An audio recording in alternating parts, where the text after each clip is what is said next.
Meus irmãos, a paz do Senhor Jesus. É uma grande alegria estarmos aqui mais uma vez para falarmos acerca da lição de número 7, né? A lição aí que tem por tema vencendo as estratégias e propostas do inimigo, né? Então nós vamos aí estar meditando nesta lição e procurando da melhor forma possível trazer subsídio para a sua aula, né? Para você preparar a sua aula, meu querido professor. Seguindo, né, a nossa revista, vamos avançar para mais uma lição. Vamos ver o conteúdo, né?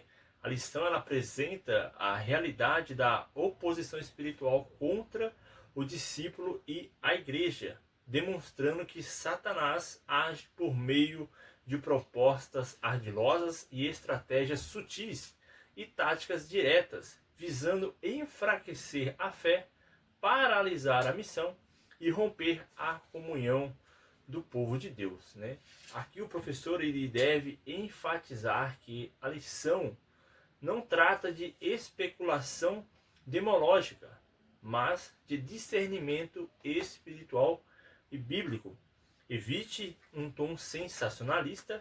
O foco não é engrandecer o inimigo, mas expor seus métodos à luz da palavra. Então, já de início, nós deixamos aqui uma orientação para nossos queridos professores, né? Não busquem o sensacionalismo, não façam especulações demológicas, não enfatizem, né? Não deem foco, né, em engrandecer o inimigo, né, o nosso adversário, né? Tem pessoas que quando vai falar do diabo, né, vai falar dos demônios ou das hostes espirituais, né, às vezes dão a ela, né, uma certa autoridade que eles não têm, né? Dá a eles muito palco, né? Traz muita especulação acerca do mundo espiritual e não é o nosso objetivo. Nós não daremos palco, nós não daremos holofotes aos nossos adversários espirituais. Nós trataremos aqui de discernimento espiritual e bíblico. E esse panorama, irmãos, inicial, prepara o aluno para compreender que a vitória cristã passa pelo conhecimento, vigilância e fortalecimento espiritual. Partindo aqui para a nossa introdução, né, a realidade do conflito espiritual, né, o conteúdo, a Escritura afirma que a vida cristã se desenvolve em meio a um conflito espiritual real, como está relatado em Efésios 6:12. Né? O discípulo de Cristo não vive em neutralidade espiritual. Há uma oposição contínua que busca desviá-lo da fidelidade ao Senhor. Nós precisamos ter isso em mente, irmãos. Nós não vivemos em uma neutralidade, mas nós estamos em meio a um conflito espiritual. Como eu já mencionei, não foi à toa que o apóstolo Paulo orienta, né, ali ao escrever aos Efésios, que eles deveriam estar portados, né, ou revestidos de toda a armadura de Deus. Né? Então, se há uma necessidade, há uma orientação para estarmos revestidos de armadura, para estarmos ali com capacete, com espada, com escudo, com couraça e com outras indumentárias que fazem parte da armadura, obviamente é que nós não estamos em um resort, a passeio, mas nós estamos em um combate, em uma luta espiritual. O discípulo de Cristo não vive em neutralidade, nós estamos em um combate espiritual. Lembrando que a nossa luta não é contra a carne e nem contra sangue, mas contra as hostes espirituais. O professor ele deve enfatizar que não existe discípulo sem confronto espiritual. Não existe, né? E evite a ideia equivocada de que maturidade elimina conflitos. Na verdade, ela aumenta a responsabilidade espiritual. Há um engano de que algumas pessoas tendem a imaginar que quanto mais elas adquirem maturidade, menos conflitos elas enfrentarão. Mas isso não é verdade. A maturidade, quanto mais maturidade, quanto maior for o seu grau de maturidade, maior ou aumentará a sua responsabilidade espiritual. E este ponto ele vai preparar o aluno para entender por que a armadura de Deus é apresentada como necessidade permanente e não ocasional. Aqui é um outro ponto interessante, irmãos, que nós podemos destacar, é que algumas pessoas elas acham ou entendem que a armadura espiritual ela deve ser somente usada em ocasiões específicas. Mas se nós estamos em um combate constante, se nós estamos em uma luta incessante contra o reino das trevas, obviamente que nós precisamos ter a compreensão de que não há trégua, não há férias, não há um cessar-fogo, né, da parte do inimigo, mas constantemente nós precisamos estar revestidos da armadura. Não é ocasional, mas é constante a permanência do revestimento da armadura de Deus. Avançando para o próximo tópico, tópico 1, as propostas ardilosas do inimigo. A função desse tópico aqui, né, nos mostra uma certa progressão, e esse tópico ele estabelece que o principal método do inimigo não é atacar, não é o ataque direto, mas a sedução racional, isto é, propostas que parecem legítimas, úteis ou até espiritualmente aceitas. Perceba, o nosso adversário, o nosso inimigo, meus irmãos, ele não vem de forma direta, ele não vem de forma clara, ele não ataca de forma direta, mas ele ataca de forma sutil. O seu ataque não é agressivo à primeira vista, mas ele vem de forma sutil. É uma sedução racional, propostas que parecem legítimas.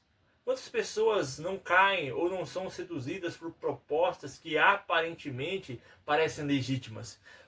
Propostas que parecem úteis e propostas que muitas vezes parecem espiritualmente aceitas, mas na verdade são seduções que o nosso adversário investe para derrubar o discípulo de Cristo.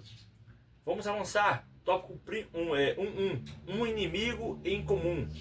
O conteúdo desse tópico nos fala acerca de a Bíblia. Né? A Bíblia apresenta Satanás como o inimigo comum da humanidade, atuando para manter as pessoas na cegueira espiritual, como dizem em 2 Coríntios 4:4.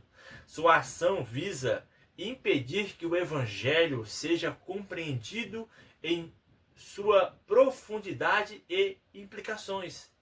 Essa é a função dele, né? Aqui, o professor ele deve enfatizar que o inimigo atua prioritariamente na mente, não apenas no comportamento. Evite reduzir conflito espiritual a ações externas. Destaque o papel do engano intelectual e espiritual. E esse ponto aqui prepara o aluno para entender por que a fé cristã exige renovação na mente. Um exemplo, né? Assim como um erro na base de um cálculo compromete todo o resultado final, a cegueira espiritual inicial compromete toda a compreensão da verdade. O inimigo trabalha exatamente nesse ponto estrutural. O nosso inimigo ele não ataca de forma clara, né, e direta, mas ele mexe na estrutura, ele mexe em pontos que talvez nós não damos tanta atenção ou não nos importamos com tanta frequência.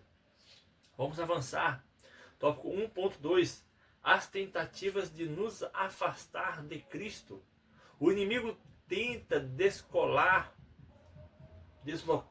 melhor dizendo, o foco do cristão, afastando-o da centralidade de Cristo, como diz em Hebreus 12:2, muitas vezes não por negação explícita da fé, mas por substituições sutis. O nosso adversário, ele não nos faz abandonar ou negar a fé de forma explícita, de forma agressiva, mas nos faz substituir, nos faz trocar, nos induz, nos oferece trocas, substituições sutis que ao olhar, né, externo, parece algo tão simples, parece algo tão inofensivo, mas é a partir dessas trocas, é a partir dessas substituições, é a partir dessas situações que nós vamos ver o nosso adversário ganhando campo, ganhando espaço e avançando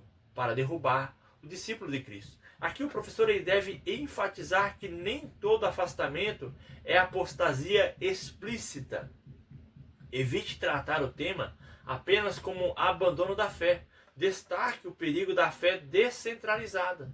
Algumas pessoas têm fé. Algumas pessoas elas exercem fé, elas praticam a fé, elas vivem por fé. Mas, algumas vezes ou em algum momento, ela tem uma fé descentralizada. Uma fé que está desfocada. O inimigo passa a fazer com que ela faça substituições sutis.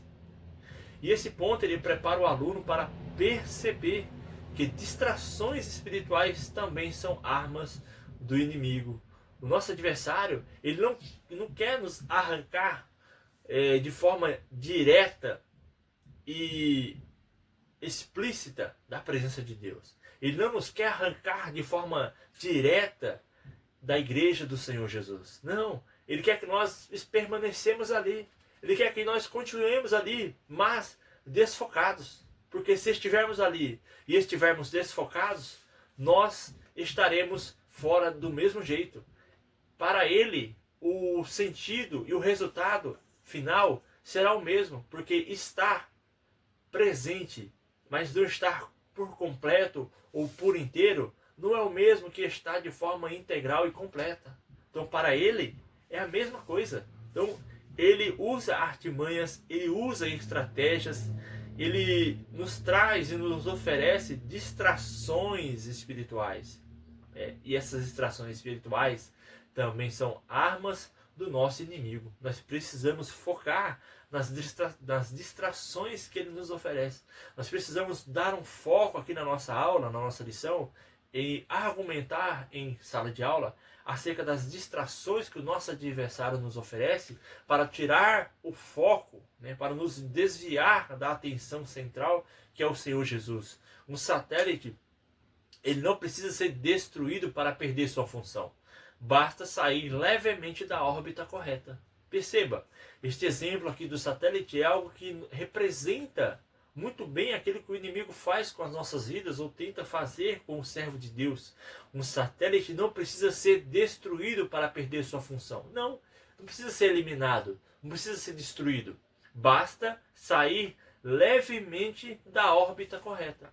E um cristão fora da órbita correta, fora do alinhamento do Senhor, é como um satélite que está levemente deslocado. Ele perde a conexão, ele perde a comunicação e ele perde a sua funcionalidade dentro do reino de Deus. E é mais ou menos isso que o nosso adversário tenta fazer conosco. Ele não quer nos tirar, ele não quer nos destruir de forma imediata. Ele quer apenas nos tirar levemente do foco. E isso para ele é fundamental, é importante, porque ele estará fazendo aquilo que ele almeja e terá êxito no seu objetivo final, nos deslocando levemente. Assim, né, também ocorre com o discípulo de Cristo quando deixa de ser o centro absoluto. Vamos avançar para o tópico 1.3, as tentativas de nos parar por medo. O medo é utilizado como instrumento para paralisar o avanço do discípulo e da igreja. Mesmo servos fiéis, como Elias, enfrentaram esse tipo de ataque, como está lá em 1 Reis 19. Aqui, o professor ele deve enfatizar que o medo não anula a fé, mas imobiliza. Evite apresentar o medo apenas como fraqueza emocional. Destaque seu uso estratégico no conflito espiritual. E esse ponto aqui, ele vai fechar o tópico 1, mostrando que o inimigo busca interromper o movimento do reino. Essa é a intenção dele, impedir o movimento do reino, impedir o avanço do reino, nos paralisando ou tirando o povo de Deus do foco, tirando o povo de Deus da centralidade pela qual ela foi orientada a estar, que é na presença do Senhor. E o inimigo, ele usa grandes estratégias para tirar o povo de Deus do foco, para tirar o povo de Deus do centro da vontade de Deus, trazendo distrações, colocando até mesmo, irmãos, por incrível que pareça, confusões, dissensões e divisões entre o próprio povo de Deus. Enquanto o povo de Deus briga entre si, por exemplo, enquanto o povo de Deus ele se gladia entre si, enquanto o povo de Deus discute sobre coisas que não têm valor nenhum para o reino de Deus, o inimigo ele avança porque ele consegue colocar divisão dentro do povo de Deus. E um povo desunido não avança. O próprio Senhor Jesus diz que nenhum reino dividido por si mesmo prosperará, avançará ou progredirá. Não tem como. Né? Então, essa é a estratégia do nosso adversário. Tirar o nosso foco. O tópico 2. Avançando para o tópico 2. As sutis estratégias do inimigo. Esse tópico ele aprofunda, né, o método silencioso e progressivo do inimigo que age de forma quase imperceptível dentro da rotina espiritual. Perceba, irmãos, essa lição aqui está trazendo para nós aqui riquezas acerca das sutis estratégias do nosso adversário. O método, né, silencioso que ele trabalha, o método silencioso que ele progride, que ele avança, a forma imperceptível dentro da rotina espiritual que ele vai articulando, que ele vai movimentando. Essa lição ela vai trabalhar bastante essas estratégias sutis do nosso adversário, que às vezes parece imperceptível.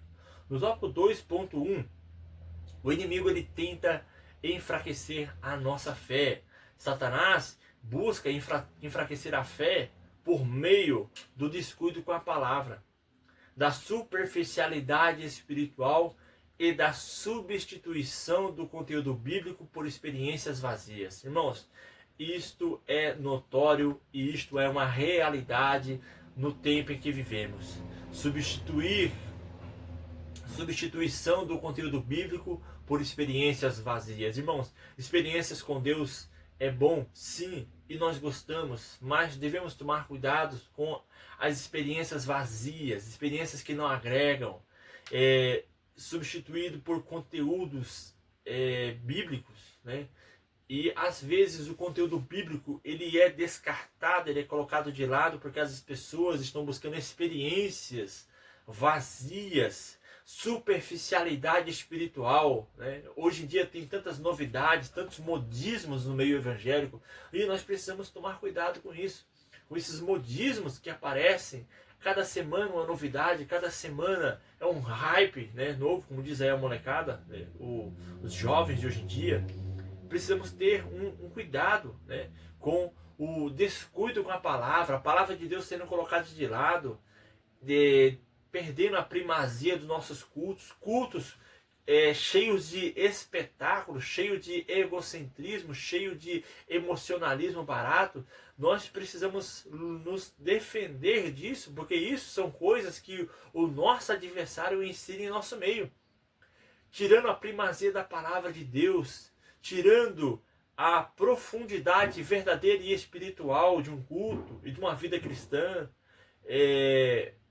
o conteúdo bíblico sendo colocado de lado e as experiências vazias tomando o lugar primordial na vida das pessoas. Nós precisamos tomar cuidado com isso, porque são estratégias do nosso adversário para derrubar a igreja. Aqui o professor ele deve enfatizar que fé não enfraquece por perseguição, mas por negligência. Se nós olharmos para a história da igreja, se nós olharmos para os livros que contam acerca dos mártires da igreja, nós vamos ver um período de grande perseguição da igreja. Se nós lermos o livro de Atos dos Apóstolos, nós vamos ver grande perseguição aos cristãos. Mas nós vamos ver também a expansão do evangelho. Nós vamos ver também o crescimento numérico da igreja do Senhor Jesus. Quanto mais a igreja era perseguida, mais ela crescia. A perseguição não enfraquece a fé, muito pelo contrário, fortalece a nossa fé. Ela revela a nossa fé, revela a nossa disposição em servir ao Senhor e demonstrar a Ele fidelidade, compromisso e honra ao sacrifício que foi feito por nós na cruz do Calvário. Então, muito pelo contrário, a perseguição ela não enfraquece a fé, mas mostra a nossa negligência, muitas vezes com a obra do Senhor, muitas vezes a nossa negligência com as questões espirituais. Evite culpar circunstâncias externas. Destaque a responsabilidade espiritual pessoal. Cada um deve ser responsável por sua vida espiritual. Nós precisamos ensinar as pessoas a não responsabilizar, a não falar acerca somente de responsabilização externas, né? Mas fazer com que as pessoas tenham esse entendimento de que elas precisam ter uma responsabilidade espiritual, porque isso é pessoal, é individual de cada um. E esse ponto ele vai preparar o aluno para entender o valor da palavra internalizada. Nenhuma estrutura desaba no dia em que se deixa de fazer manutenção. Ela desaba depois de muito tempo sem cuidado. O mesmo ocorre com a fé. Esse é interessante porque quando nós vemos, irmãos, grandes estruturas desabando, nós vemos aí, por exemplo, aviões que vêm a cair, muitas coisas que desmoronam, casas, construções, qualquer coisa que esteja relacionado à estrutura, ou que precise de uma estrutura para estar de pé, ou até mesmo o nosso corpo, né, o corpo humano. Nenhuma estrutura desaba no dia em que você deixa de fazer manutenção. Eu deixei de fazer uma manutenção hoje e hoje caiu. Não, não é assim que funciona. Mas isso contribui e nós vamos ver que isso é com o passar do tempo. É gradual, é com o passar do tempo. Deixamos de fazer uma manutenção hoje, outra manutenção amanhã, outra manutenção na semana que vem, e vão se acumulando as faltas de manutenções, a falta de cuidado, a falta de vigilância, e quando nós percebemos, o edifício ele vem ao chão, a estrutura vem abaixo. Por quê? Porque não foi feita a manutenção gradativa. E assim também é com a fé. Ninguém dizia, por exemplo, do dia para a noite, mas vem acontecendo um esfriamento gradativo, um esfriamento espiritual ali, vem acontecendo dia após dia, até chegar o momento em que a pessoa ela abandona a fé de uma vez. Isso é gradativo, né? Isso é gradativo. Tópico 2.2, o inimigo ataca a obra missionária. Desde a igreja primitiva, o inimigo tenta frustrar a missão, criar obstáculos e desestimular aqueles que anunciam o evangelho. Aqui o professor deve enfatizar que a resistência à missão é evidência de sua importância. Se as missões não fossem tão importantes, o nosso inimigo, o nosso adversário não estaria atacando com tanta veemência a obra missionária. Se a obra missionária está sendo atacada, é porque ela tem uma importância e ela traz grandes frutos. Evite interpretar dificuldades missionárias como a ausência da vontade de Deus. E este ponto aqui ele amplia a visão do aluno sobre a dimensão coletiva do conflito espiritual. Avançando para o tópico 2.3, o inimigo incita a ceder aos desejos da carne. O conflito entre carne e espírito é uma estratégia constante do inimigo para enfraquecer a identidade cristã, como está em Gálatas 5:16. Aqui o professor ele deve enfatizar que ceder à carne não é apenas uma falha moral, mas ruptura espiritual progressiva. Por que progressiva? Porque o rompimento ele não é do dia para a noite. Há investidas anteriores do nosso adversário. O nosso inimigo ele vai oferecendo banquetes diários, constantes, até que o cristão venha a ceder. Aqui o professor ele deve enfatizar isso, que ceder à carne não é apenas uma falha moral, mas ruptura espiritual progressiva.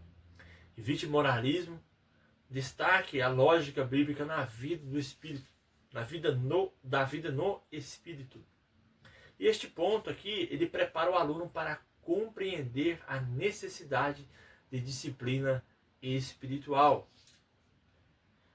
Partindo para o tópico 3, as táticas de Satanás contra a igreja. Esse tópico ele mostra que o inimigo não atua apenas individualmente, mas estrategicamente contra a igreja como um corpo. Ele não ataca somente de forma individual, mas ele ataca a igreja também como corpo. 3.1 Sofrimentos, limitações e enfermidades. O inimigo tenta usar as limitações humanas para gerar desânimo e afastamento da comunhão com Deus. Aqui, o professor ele deve evitar leituras simplistas que atribuam toda enfermidade diretamente a Satanás. Nós precisamos tomar aqui um certo cuidado, porque apesar de que as nossas limitações, as nossas enfermidades, muitas vezes possa gerar em nós um certo descontentamento, um certo desânimo, um sentimento de abandono, nós precisamos tomar cuidado em não limitar, né, essas situações a somente ações do inimigo. Nós somos de carne e osso e nós temos nossas limitações. Nós ficamos doentes, né? Nós ficamos enfermos. Nós temos limitações na nossa estrutura.